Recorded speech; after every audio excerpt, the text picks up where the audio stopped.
নমস্কার বন্ধুরা, ময়দা, ডিম আর মুসুর ডাল দিয়ে আজকে তোমাদের সামনে একটি দুর্দান্ত স্বাদের নাস্তা তৈরি করে দেখাবো। চলো দেখে নিই ভিডিওটা প্রথম থেকে শেষ পর্যন্ত। এখানে 1 কাপ আমি ডাল ভিজিয়ে রেখেছিলাম 2 ঘন্টা, আর এইটাকে খুব ভালো করে হাত দিয়ে ধুয়ে পরিষ্কার করে নিতে হবে। তারপরে এখানে একটা মিক্সি জারের মধ্যে আমি ডালগুলো সব ঢেলে দিলাম। 2 গাঁট আদা আর 3টে কাঁচা লঙ্কা দিয়ে চাপা দিয়ে একটা মিহি পেস্ট বানিয়ে নেব। এইভাবেই কিন্তু এটাকে মিহি করে পেস্ট বানিয়ে নিতে হবে। তারপরে এখানে আমি একটা বাটিতে 1 বাটি ময়দা দিলাম, আর তার মধ্যে দিচ্ছি একটি মাত্র ডিম। ময়দা, ডিম আর সামান্য পরিমাণে লবণ দেব, মানে যতটা স্বাদ মতো লাগে সেই মতো লবণ দিয়ে এটাকে হাত দিয়ে খুব ভালো করে ডোটাকে মাখিয়ে নিতে হবে। এখানে যদি জল লাগে অল্প পরিমাণে জল দেবে, তা নাহলে কিন্তু জল এখানে লাগবে না। এই ডিম দিয়েই ময়দাটা কিন্তু মাখা হয়ে যায়। আমার এখানে 2 চা চামচের মতন জল লেগেছে, খুব বেশি জল লাগে না। তোমরা যদি রুটিটা বেশি তৈরি করতে চাও, পরোটাটা, সেক্ষেত্রে ময়দাটা একটু বাড়িয়ে নেবে আর ডিমটাও বাড়িয়ে নেবে। এইভাবে খুব ভালো করে হাত দিয়ে থেসে থেসে মেখে নিতে হবে। যত থেসে নিতে পারবে এই পরোটা কিন্তু ততই সুন্দর হবে। এটাকে আমি হাত দিয়ে আবারও একটু মিনিট 5 মতন এটাকে থেসে নেব। থেসে নেওয়ার পরে এটাকে আমরা যেরকম রুটি করার সময় ডো তৈরি করি, লেচি কাটি, ঠিক সেরকমই আমি এখানে লেচি কেটে নিচ্ছি। এখানে টোটাল আমার 4টে লেচি হয়েছে। এবারে আমি এই লেচিটাকে হাত দিয়ে গোল গোল করে নিতে হবে, যেরকম আমরা করে নিই ঠিক এইভাবে গোল করে নিয়েছি। তারপরে চলো এখানে আমি প্যান বসিয়ে তেল দিয়ে দিয়েছি 2 টেবিল চামচ। তেলটাকে খুব ভালো করে গরম করে নিয়ে সামান্য পরিমাণে কালো জিরে ফোড়নের জন্য আর সামান্য পরিমাণে হিং দিলাম। কালো জিরে আর হিংটা তেলে খুব ভালো করে ভেজে নিতে হবে। যখন দেখবে হিং থেকে একটা সুন্দর ফ্লেভার বেরোচ্ছে, তখন বুঝতে পারবে যে এই হিংটা খুব ভালো করে ভাজা হয়ে গেছে। এটা ভাজা হয়ে গেলে যে মুসুর ডালটা আমি পেস্ট করে নিয়েছিলাম, সেই মুসুর ডালটা আমি সব এর মধ্যে দিয়ে দিলাম। দিয়ে এটাকে 1 থেকে 1.5 মিনিট নাড়াচাড়া করলে কিন্তু এটা খুব সহজে ভাজা হয়ে যাবে।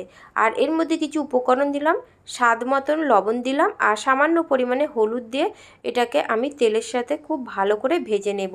আর এই সময় গ্যাসের ফ্লেমটাকে একদম লো ফ্লেমে রেখে এটাকে ভেজে নিতে হবে, তা নাহলে তলা থেকে এটা জড়িয়ে যাবে। দেখো এটা কিন্তু শক্ত হয়ে গেছে। এবারে এটাকে আমি নামিয়ে নেব। তারপরে যে ডোটা আমি তৈরি করেছিলাম লেচিটা, সেই লেচিটা এখানে আমি প্রথমে অল্প করে ময়দা দিলাম। ময়দা দিয়ে এটাকে আমি পাতলা করে বেলে নিতে হবে। যত বেশি পাতলা করবে এই পরোটাটা কিন্তু খুব ভালো হবে। এইভাবে আমি পাতলা করে বেলে নিয়েছি। তারপরে যে ডালটা আমি রেখেছিলাম সেই ডালটা আমি মাঝখানটায় দিয়ে দিলাম। একটু শক্ত হয়েছে অসুবিধা নেই। এখানে এটাকে হাত দিয়ে এটাকে ভেঙে গুঁড়ো করে দিতে হবে।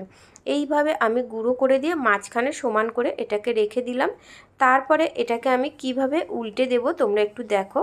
আর এর চারধার থেকে একটু জল লাগিয়ে দিতে হবে, যাতে এটা আঠার কাজে লাগে। এইভাবে তারপরে তুলে এক সাইডটা এরম ওপর দিকে দিয়ে দিচ্ছি।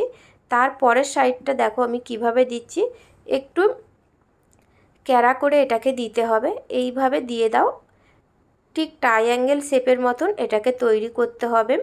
আবারও আমি অপর দিকটা দেখো একটু 2 সাইডে একটু মুড়ে দিতে হবে, দিলে একটু সুন্দর দেখতে লাগে। আর এর মধ্যে আবারও আমি একটু জল লাগিয়ে নিলাম, যাতে খুব ভালোভাবে এটা সেট হয়ে যায়। আবার দেওয়ার পরে এটাকে আমি তুলে আবারও আমি এর মধ্যে চেপে খুব ভালো করে হাত দিয়ে এটাকে সিল করে দিতে হবে, যাতে ভাজার সময় খুলে যেন না যায়।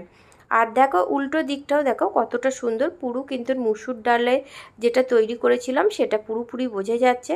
আগে থেকে এখানে প্যানটাকে গরম করে নেওয়ার পরে যে দিকটায় সিল করা হয়েছে সেদিকটাই চাপা দিয়ে এটাকে ভেজে নিতে হবে। দেখো কত সুন্দর ফুলে গেছে, একদিকেই কিন্তু ভাজা হতে খুব সুন্দরভাবে ফুলেছে।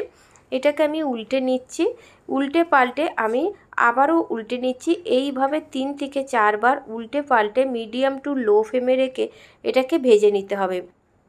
ভাজা হয়ে গেলে এর মধ্যে অল্প পরিমাণে আমি সাদা তেল দিলাম। সাদা তেল দিয়ে এইভাবে ঘুরিয়ে ঘুরিয়ে এটাকে চেপে চেপে ভেজে নিতে হবে। আবারও এটাকে আমি উল্টে দেখাচ্ছি, দেখো উল্টো দিকটা কতটা সুন্দর ভাজা হয়েছে। তোমরা দেখলেই বুঝতে পারবে যে এই পরোটাটা কতটা সুন্দর খেতে হবে। তোমরা যদি একবার এই পরোটাটা খাও, তোমাদের বারবার এই পরোটাটা বানাতে ইচ্ছা করবে। বাচ্চাদের স্কুল, কলেজ, অফিসে কিন্তু এগুলোকে দিতে পারো। জলখাবারের পক্ষে কিন্তু এটা খুবই ভালো। তৈরি হয়ে গেছে আমার আজকের রেসিপিটা যদি ভালো লেগে থাকে অবশ্যই বন্ধুরা লাইক দেবেন।